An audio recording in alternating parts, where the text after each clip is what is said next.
Boa tarde a todos. Vamos nesse momento nos ligando com o nosso mentor individual, com a espiritualidade amiga desta casa, com Joana de Ângeles, Irmã Rosário, Irmã Teresa, e agradecer a todos pelo carinho, pela amizade, pelo acolhimento.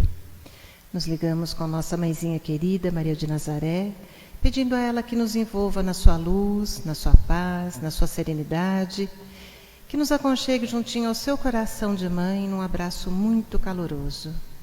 De mãos dadas a Maria, chegamos à presença do nosso Mestre amado Jesus e a Ele pedimos que derrame a sua luz sobre nós, que nos auxilie no entendimento e na aplicação dos seus ensinamentos em todos os momentos da nossa existência. De mãos dadas a Maria e a Jesus, chegamos à presença do nosso Pai Criador. A Ele agradecemos pelo que somos, pelo que temos, pela oportunidade bendita de estarmos aqui reunidos. E vamos nesse momento elevando os nossos corações e os nossos pensamentos em louvor e agradecimento, dizendo ao Pai: Pai nosso que estais nos céus, santificado seja o vosso nome, venha a nós o vosso reino, seja feita a vossa vontade, assim na terra como nos céus. O pão nosso de cada dia nos dai hoje, perdoai as nossas ofensas, assim como perdoamos aqueles que nos têm ofendido. E não nos deixeis cair em tentações, mas livrai-nos de todos os males, pois vossos são o reino, o poder e a glória para todo sempre. E harmonizados que estamos, vamos nos ligando com as equipes espirituais de tratamento desta casa, pedindo que seja derramado a luz branca do Cristo sobre todos os assistidos. Essa luz vai serenando, acalmando e tratando a cada um de nós. Pedimos às equipes de P2 que projetem a luz azul sobre todos nós. Essa luz vai percorrendo o sistema nervoso central, tratando cada um dos centros de força, trazendo todos eles no equilíbrio. Pedimos às equipes de CH que projetem a luz rosa no coração de cada um dos assistidos. Essa luz vai serenando, acalmando esse cardíaco, fortalecendo a fé e a confiança em cada um de nós. Nos ligamos com as equipes de P3B e pedimos a projeção da luz branca do Cristo, de um azul muito intenso que envolverá o coração e a mente de cada assistido. Pedimos também que sejam feitos todos os cortes de ligação que se fizerem necessários, que essas energias sejam levadas para o astral, para o tratamento mais adequado. E vamos projetando um azul muito intenso em todo o sistema nervoso central e periférico, neurovegetativo, um rosa claro no cardíaco para aumentar a força, a confiança, a fé, um amarelo claro no frontal para ter pensamentos positivos, maior ligação com o mentor individual e força de vontade. E pedimos uma cúpula rosa clara vibrante da cabeça aos pés, envolvendo todos os assistidos de P3B. Aos assistidos de saúde, pedimos a projeção das cores do arco-íris, fazendo como uma cúpula protetora, envolvendo cada um desses assistidos pelo tempo que se fizer necessário. Que assim seja, Senhor. Graças a Deus. Convidamos a todos para que assistam neste momento a palestra que será colocada no ar. Que assim seja. Pedimos licença para receber o palestrante de hoje, o senhor Vanderlei, com muito amor e carinho.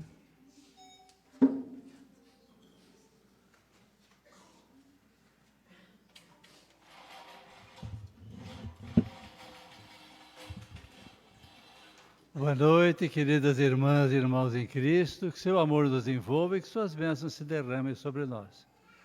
Peço escusas aqui pela nossa presença hoje, que deveria ser da Estela Mares, mas ela adoeceu e nos pediu que fizéssemos a sua substituição. Para que não houvesse uma solução de continuidade a respeito do assunto, nós faremos prevalecer o mesmo tema, que é bem-aventurados os que são misericordiosos. E aqui então a gente fica pensando, misericordiosos, o que é misericórdia?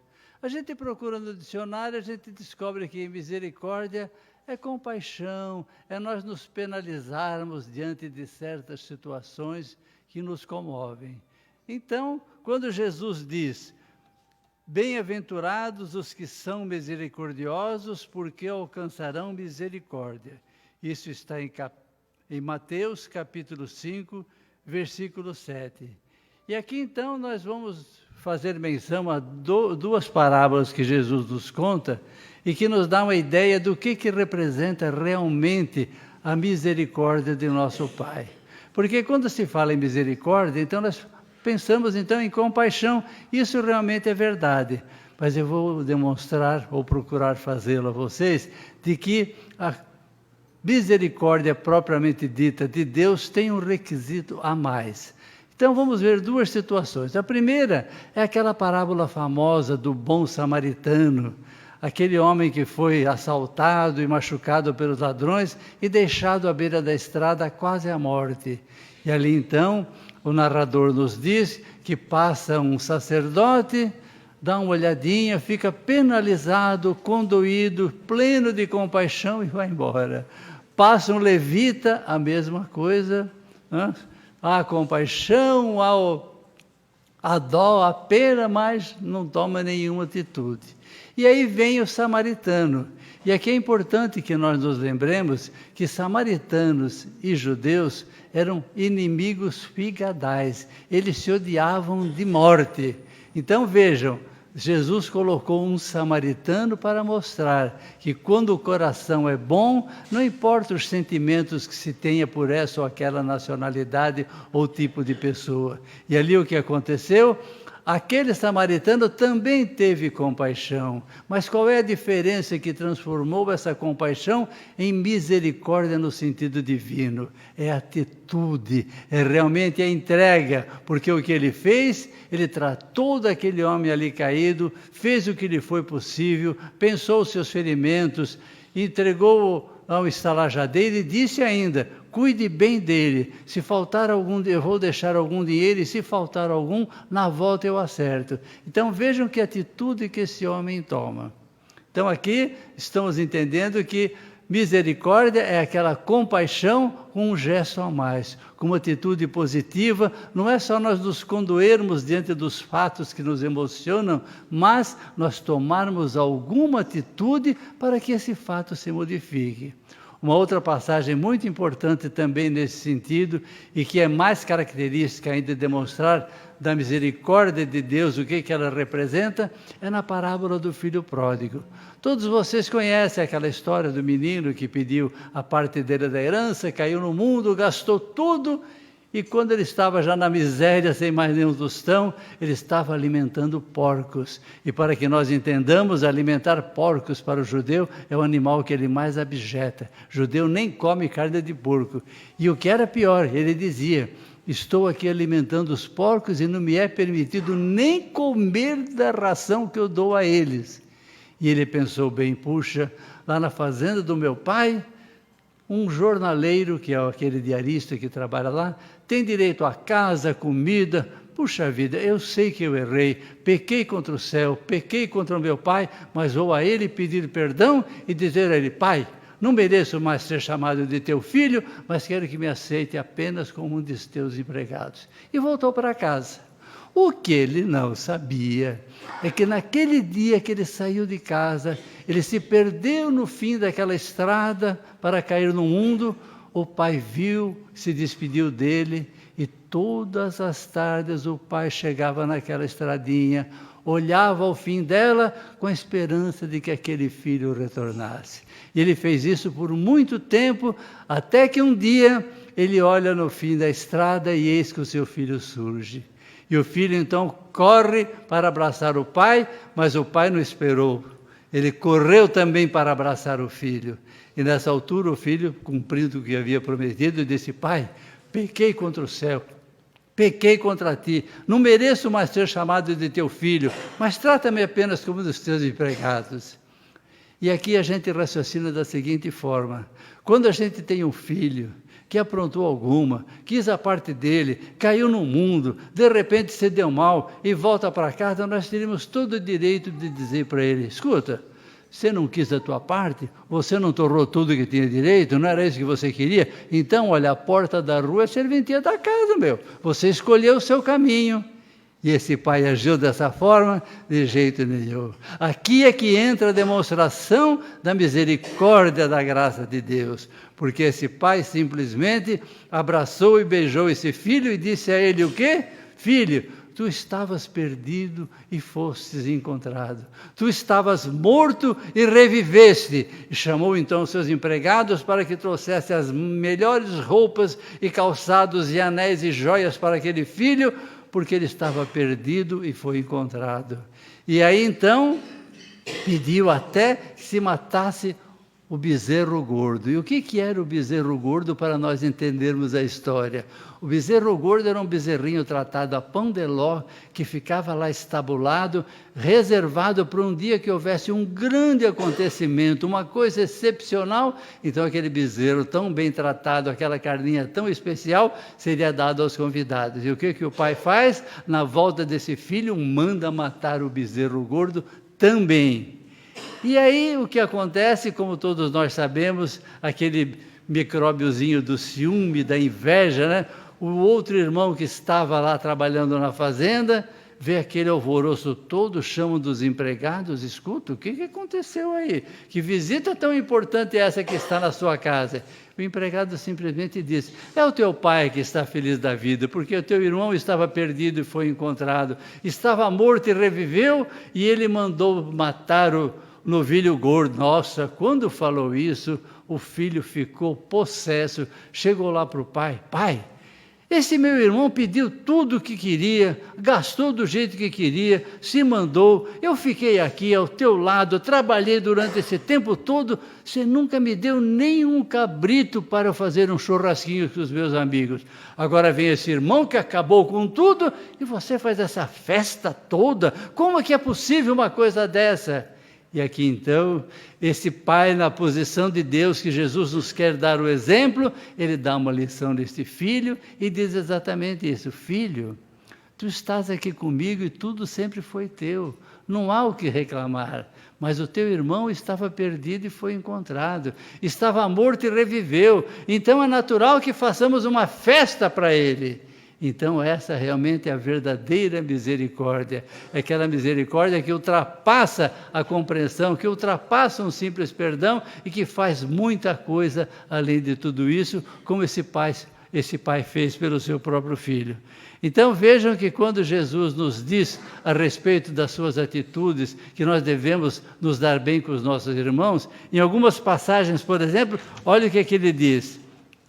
Ele diz o seguinte, olha: reconcilia-te o mais cedo com o seu adversário, enquanto estás a caminho com ele, a fim de que teu adversário não te entregue ao juiz, e que o juiz não te entregue ao ministro da justiça, e que não sejas aprisionado.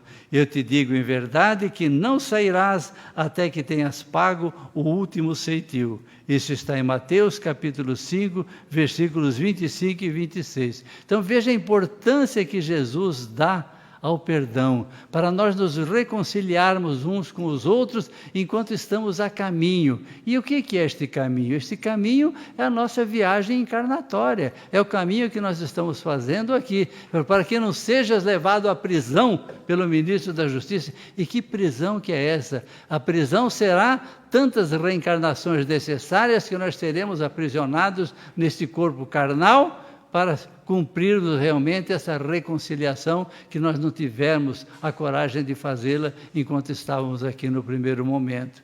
E vejam que não é apenas isso. Ele diz assim e acrescenta: se tiveres que trazer a tua oferta ao altar e te lembrares que teu irmão tem algo contra ti, deixa a tua oferta ao pé do altar, vai primeiro reconciliar-te com teu irmão e depois retorna para apresentar a tua oferta a Deus. Isso está em Mateus capítulo 5, versículos 23 e 24. Então aqui ele diz, porque antigamente era costume se fazer assim um altar muito grande no templo, e todos os habitantes da cidade compareciam ali uma vez por mês para trazer a sua oferta a Deus. Cada um trazia aquilo que lhe ditava o coração.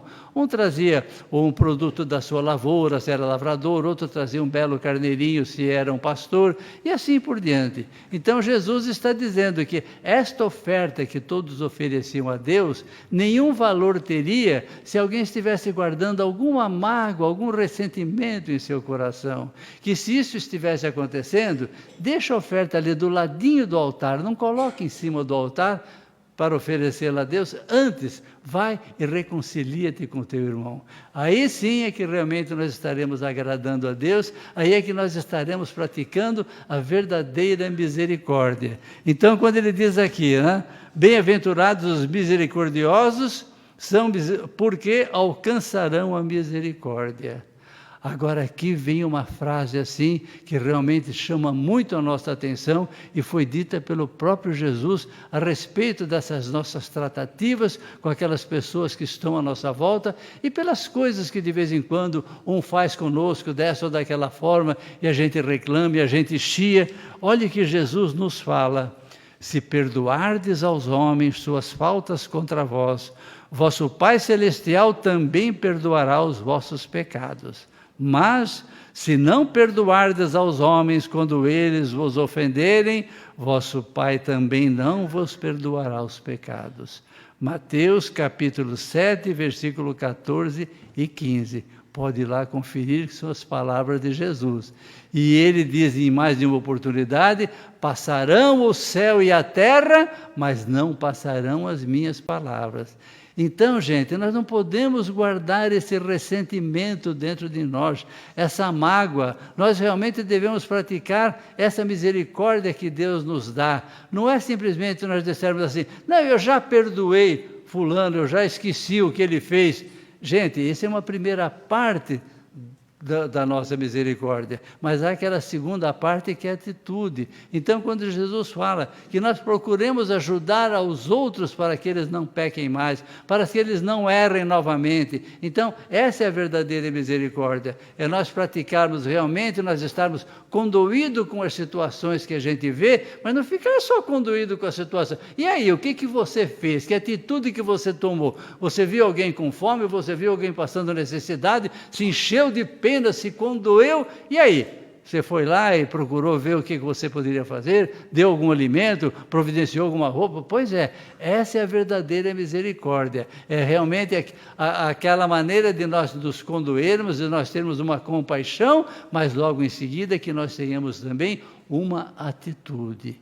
E aqui ele reforça muito com relação ao perdão. E aqui quando ele diz assim, bem-aventurados os que são misericordiosos, o Evangelho já nos diz assim, e logo em seguida, ele diz assim,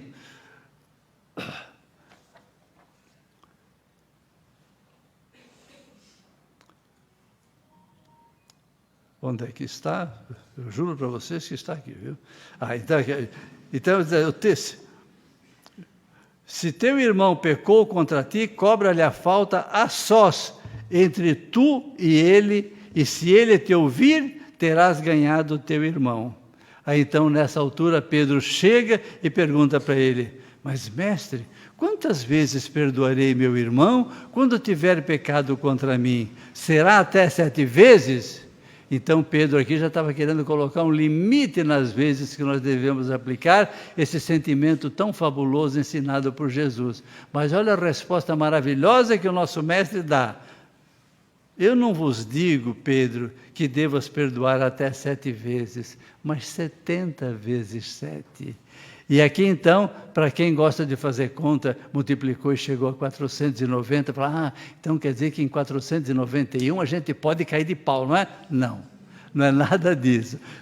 70 vezes 7, na época de Jesus, no linguajar do seu povo, queriam dizer 3 coisinhas: infinitas, incontáveis, inúmeras vezes. Ou seja, não é para nós ficarmos contando as vezes que nós perdoamos, mas sim perdoarmos sempre. E essa lição Jesus nos dá exatamente no momento em que ele foi injustiçado, que ele foi crucificado sem ter culpa nenhuma, foi abandonado por todos, e na hora que ele teria tudo para mandar todos para qualquer lugar bem longe, ele simplesmente eleva o seu olhar ao Pai e diz: Pai, perdoa, porque eles não sabem o que fazem. Então é importante que nós saibamos também que todos aqueles que estão à nossa volta, eles não sabem exatamente o que estão fazendo, porque quem sabe o que está fazendo, segue esses ensinamentos de Jesus, age sempre com essa misericórdia no seu coração e perdoará sempre. Por isso é que o perdão é alguma coisa que, se guardado dentro do seu coração, há um princípio de física que diz o seguinte: 2 corpos não podem ocupar o mesmo espaço ao mesmo tempo. Então, se você guarda no seu coração o ressentimento, a bronca, o ódio, a raiva, não cabe lugar para o amor. Ou você põe um, ou você põe outro. E aqui então está se propondo que nós tiremos esse peso do nosso coração e coloquemos dentro dele o amor. E colocando dentro dele o amor, é a maneira de nós sabermos perdoar o nosso próximo. Eu sempre tive muita dúvida, assim, quando eu li alguma passagem da Bíblia, principalmente na criação do mundo, que diz assim: e Deus criou o homem à sua imagem e semelhança. Aí a gente dá uma olhadinha em volta, vê tanta injustiça, vê tanto desamor, vê tanta coisa errada, falou: mas onde é que está a semelhança do homem para com Deus, na verdade? Será que foi algum engano? Não, não foi. Porque, vejam, nós temos alguns pontos em que realmente nós podemos nos assemelhar a Deus. E a gente sempre diz: se errar é humano, perdoar é divino. E quando a gente perdoa, a gente tira de dentro do coração um peso tão grande, a gente fica tão leve, que a gente se alça ao ar e a gente chega praticamente próximo do paraíso, bem próximo de Deus, ainda com os pés aqui nessa terra. Isso quer dizer que, se em algum momento nós podemos nos assemelhar a Deus, é exatamente no momento de perdão. Porque, como a gente disse, se errar é humano e perdoar é divino, então vamos praticar esse perdão, porque é aquilo que realmente norteia a nossa vida. Então, minha gente, é importante nós usarmos dessa misericórdia, porque aqui diz ainda: olha, a misericórdia é o complemento da doçura, pois aquele que não é misericordioso não poderia ser dócil e pacífico. Então vocês vejam que Jesus sempre pede que a gente trate com generosidade todos aqueles que estão à nossa volta. E nós, quando temos a nossa parcela de razão, quando a gente descobre que naquele momento somos nós os donos da verdade, que o outro realmente errou de cabo a rabo, a gente chega e grita, esperneia, xinga, porque a gente tripudia, porque nós estamos com a razão. E aqui é exatamente esse momento que Jesus nos diz que nós devemos tratar ao outro com generosidade e com doçura. E por que tudo isso? Porque nós vivemos aqui sob a égide de uma lei fabulosa, nos transmitida pelo próprio Deus, que se chama lei de ação e reação. Lei de causa e efeito. Isso quer dizer, minha gente, como diz o nosso velho e bom Chico Xavier, que nós somos livres para semear tudo o que nós quisermos, aonde nós quisermos, do jeito que nós quisermos. Mas presta atenção, a colheita é obrigatória e é só sua. Então, gente, por que na hora que a gente está com a razão, nós queremos espalhar o nosso poder, a nossa raiva, a nossa bronca? E nós estamos nos esquecendo que nós somos também imperfeitos, tal qual todos que estão à nossa volta. Aqui não existe a perfeição. Nós vivemos num planeta de provas e expiações, porque nós não alcançamos esse estágio ainda. Então, nós estamos aqui para errar muitas e muitas vezes. Ora, na lei de ação e reação, como é que é? Se eu tripudio sobre aquele na hora que eu tenho razão, o que acontecerá quando ele, numa outra oportunidade, tiver toda a razão do mundo e vier para cima de mim? Vamos ficar nos pegando a tapa, uma briga de foice em corredor escuro? Não, gente. Nós devemos respeitar aquele que está do nosso lado. E principalmente por uma ótima razão. Nós temos que entender que as pessoas que convivem conosco, elas não têm o mesmo grau de formação, não têm o mesmo grau de informação e de formação, de conhecimento, de tudo que transforma uma pessoa num ser humano, igual. Cada um tem a sua fase. Há muitos que passaram por aqui, trocentas vezes encarnados, alguns que podem estar chegando agora e tiveram menos oportunidades, ou seja, aprenderam menos. Os próprios cientistas nos dizem que para um homem aprender tudo que a humanidade sabe hoje, ele teria que viver no mínimo 1000 anos. Ele não teria como, numa única encarnação, aprender tudo sozinho. E por isso, vamos respeitar as limitações daqueles que estão do nosso lado. Se aquele não está fazendo ainda tudo do jeitinho que a gente quer, não é porque ele não quer, muitas vezes é porque ele não pode. Ele ainda não tem a capacidade de tudo isso. Como é que nós vamos exigir de alguém alguma coisa que ele não tenha para dar? Você já viu alguém dar alguma coisa que não tenha? Lógico que não. Então sejamos tolerantes, sejamos pacientes, sejamos compreensivos com todos aqueles que estão à nossa volta, porque do outro lado da medalha, na lei de ação e reação, quando nós cometermos exatamente faltas muito semelhantes a essas, os outros serão condescendentes, serão pacientes, serão tolerantes, e é assim que nós vamos levar a vida em paz. Quem é que quer viver em paz aqui? Todos nós queremos viver em paz. Agora, gente, paz, você pode ir no açougue, acabou, vai na padaria, não tem mais, vai na feira, não acha. No supermercado, ninguém ouviu falar. Não, paz é algo que você constrói interiormente, a partir da sua capacidade de entender, de perdoar, de compreender aqueles que estão à sua volta e de tolerar as coisas que façam errado. Então, nós precisamos, em primeiro lugar, deixarmos de ser perfeccionistas. Quantos de nós não ficam olhando um filho, o marido, a esposa, a sogra, o cunhado, o vizinho? Eu queria que fosse assim, o que se fosse assado que ele... Gente, nós não vamos reformar o mundo. O mundo é isso que está aí. Cada pessoa tem os seus talentos, tem os seus defeitos, tem algumas qualidades, como todos nós. Então aceitemos esse mundo do jeitinho que ele é.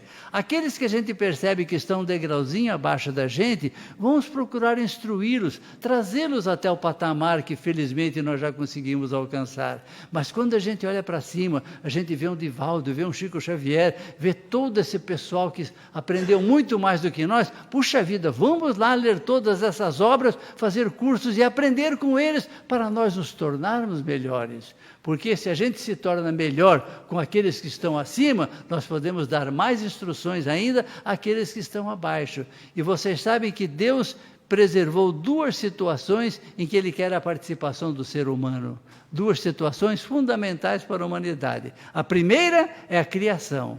Quando a Bíblia fala, Deus criou o homem, não é passado, é presente, porque Deus cria o homem. Cria o homem a cada momento que um óvulo se junta com o espermatozoide. Mas vejam como Deus quer a nossa participação. Se o homem e a mulher não se juntam, não tem nova vida. Se amanhã cedinho os 7 bilhões de habitantes aqui resolvessem fazer a greve do sexo nos próximos 100 anos, daqui 100 anos nós estaríamos numa terra desabitada. Então Deus quer a nossa participação. É lógico que depois que junta o óvulo com o espermatozoide, o milagre que chega esse corpo maravilhoso, a nossa inteligência, é Deus que faz, mas Ele quis a nossa participação. E aqui vem a segunda parte, que é a mais importante. Ele quis a nossa participação na criação do mundo material, mas Ele quer também a nossa participação na salvação do mundo espiritual. Ele quer que cada um de nós se responsabilize por aqueles que estão à sua volta. Aquele que você perceber que está faltando alguma coisa para ele ser uma pessoa melhor, para evoluir, para ele crescer espiritualmente, então você vá do lado dele e se esforce, dê a ele o que ele precisa, seja compreensivo, seja paciente, seja tolerante, e assim nós estaremos salvando o mundo e estaremos salvando também a nós próprios, porque se valoriza muito mais aquilo que nós fazemos pelo próximo do que nós fazemos por nós mesmos. Vamos nos lembrar que o mandamento maior, o mais importante que Jesus nos deixou, qual é? Ame ao próximo como a ti mesmo. Ele não falou isso por acaso. Jesus tinha todas as lições previamente preparadas para nos dar o melhor. E amar ao próximo é a melhor maneira. E pela lei de causa e efeito, então, a gente vai amar ao próximo, vai fazer um bem danado para o próximo e vamos ter a certeza de que todo esse bem vai reverter para nós. Se não for através do próximo, porque ele ainda não tem competência para isso, vai ser por Deus, porque Ele está olhando todo o esforço que a gente faz para tolerar aquela situação, para engolir aquele sapo, para morder a língua e não xingar o outro na hora que a gente acha que tem razão. Deus sabe dos sacrifícios que nós estamos fazendo e Ele valoriza tudo isso. E um dado muito importante que nós devemos ter em mente: nós só seremos atendidos por Deus no momento que fizermos as nossas orações, se nós formos merecedores de ser atendidos desses pedidos. E o que Jesus fala? Ninguém vai ao Pai se não for através de mim. Ele está querendo se vangloriar de ser o bambambam? Não, através de mim, ou seja, através dos meus ensinamentos. Aprendam a perdoar e perdoem sempre. O que ele diz no Evangelho? Não resistais ao mal. E se fosse pouco não resistir ao mal, ele ainda acrescenta: pagai-o com o bem. Essa é a lição que Jesus nos deixa. E ele fez exatamente isso, quando ele tinha tudo nas mãos para poder acabar com esse mundo aqui, né? Ele não fez nada disso, ele simplesmente sofreu até o último momento, porque ele sabia que era com a sua morte que ele faria o resgate dos pecados da humanidade, e ele se ofereceu em holocausto, se ofereceu em sacrifício para a nossa salvação. Será que de vez em quando nós não podemos fazer um pequeno sacrifício, de dar uma mordidinha na língua, de fingir que não ouviu aquela gozação do outro lá, porque a gente sabe que há muita ignorância por trás de todas essas atitudes? É assim que nós nos comportamos, porque os outros podem achar que nós somos bobos, nós somos trouxas, estou te fazendo de tonto, mas tem alguém lá em cima que sabe a exata medida do que você está fazendo, por que e como você está fazendo. Então, gente, não vamos dar satisfação aos ignorantes que nos cercam, vamos dar satisfação ao nosso Pai, porque se alguém pode fazer alguma coisa por nós, é só Ele. E como Jesus diz, o Pai sabe muito bem tudo que vós fazeis em cada momento, de cada sacrifício, de cada situação. Então, simplesmente estamos aqui para fazer essa semeadura e colher esses bons frutos e realmente sermos merecedores dessa misericórdia de Deus. E que Ele nos abençoe a todos. Muito obrigado.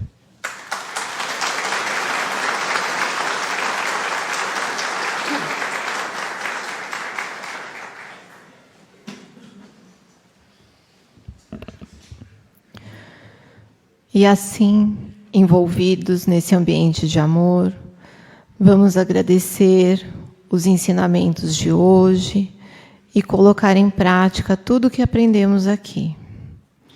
Vamos agradecer a Deus pela oportunidade desta existência, agradecer a Jesus por seus ensinamentos e pedir a Ele que continue a iluminar os nossos caminhos.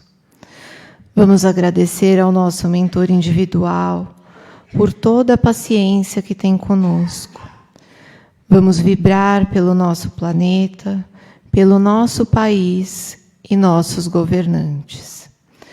Vamos vibrar pelos doentes, pelos que sofrem, por todos aqueles que neste momento estão precisando de amparo.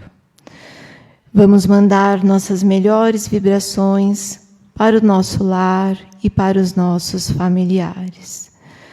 Vamos pedir a Deus que nos acompanhe até o nosso lar. Boa semana, boa noite a todos.